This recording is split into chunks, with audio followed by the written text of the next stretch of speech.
Oh, hello. Didn't see you there. I'm Akin The Intern, and welcome back to MeeTwoMondays. As you know, the country's been in lockdown, trapped in our houses with only our families to talk to for many, many weeks. And as the country eases back into society, hoping to put the horrible experience of having to spend time with our loved ones behind us. But while we were locked down in our houses, how did we cope with our mental health? And what can we learn to keep ourselves healthy and safe for the next time the world is plunged into a global pandemic and we're all quarantined to our houses?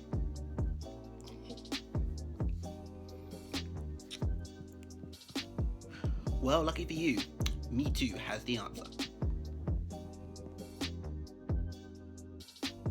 Here's the thing about mental health I think people don't remember. It's not one size fits all. What works for you might not work for other people, and vice versa. It's important to keep your mind and body healthy.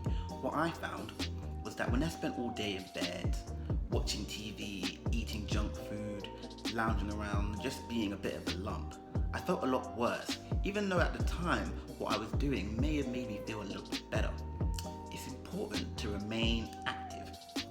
Take a walk around your park or local garden. Walk down to the shops and say hi to the local boss man. Or see how many times you can kick your football against the wall without breaking a window.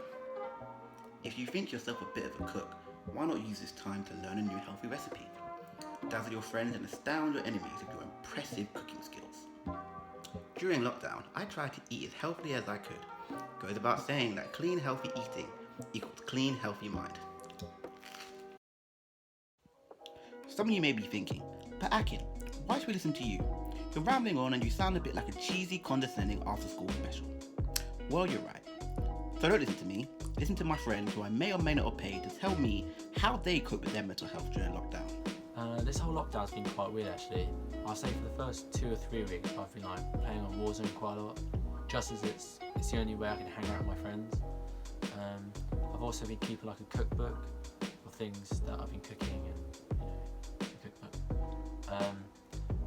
And also just been reading stories that I've been wanting to read for a while.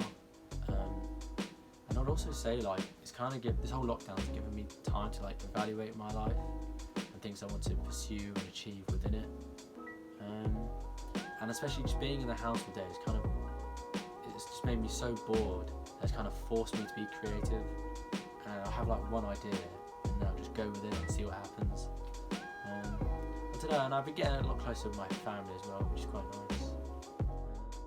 Reading, distracting myself the best I can with writing, finding other activities that I enjoy, going outside, getting fresh air. I tried to keep as normal as possible, even though everyone around me, their mental health slips. I think I made sure that I was the good energy, so I maintained my normal structure of life and supported the people around me. So that's how I dealt with it. I just remained strong, and that's the only thing that you can do really, and help others build when their lives are falling apart. So I dealt with it by taking on the hero role and sticking to normality. So since lockdown started, I've been trying to find the best ways to cope with my mental health issues and trying to find ways around the way that it's making me feel. So making a routine is definitely one of the hardest things to do. I find it difficult to motivate myself to get there, also so important. Eating well, exercising, and making sure I wake up early in the mornings and go to bed at the right time. But obviously I think it's really important to know that you can have off days where you just spend the whole day in bed and just not feeling bad about that, and just really knowing that that's you reconnecting and recharging. That's really important to me, instead of getting stuck in a rut and feeling really shit about it. Hi, so in terms of how I've been handling my mental health during lockdown, I have to be transparent and say there have been times where I really haven't been handling it in lockdown. It's a really, really hard time to be dealing with mental health issues. But one of the major things that's helped for me has been trying to carve out moments of joy for myself that maybe I couldn't have while things were normal, like trying out clothes and makeup I would have never tried, and it's just given me a sense of freedom I didn't expect. So that's been something positive for me. And counselling, of course, but yeah. Well, I didn't really have much of a lockdown, so as I kept on going into work and whatnot, but instead of taking any public transport such as buses or tubes, I would walk instead, and I wouldn't listen to any music, so I was absorbing all the fresh air, I was absorbing all the nature around me, and that helped me clear up my mind a lot, so it kept me pretty sane. Like I said, not one size fits all. I think it's also important to remember that you are currently, right now, going through possibly the hardest time ever in human history.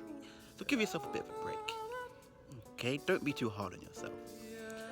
And remember, if you can get through this, okay, the next time you're feeling down, you know that you can get through anything.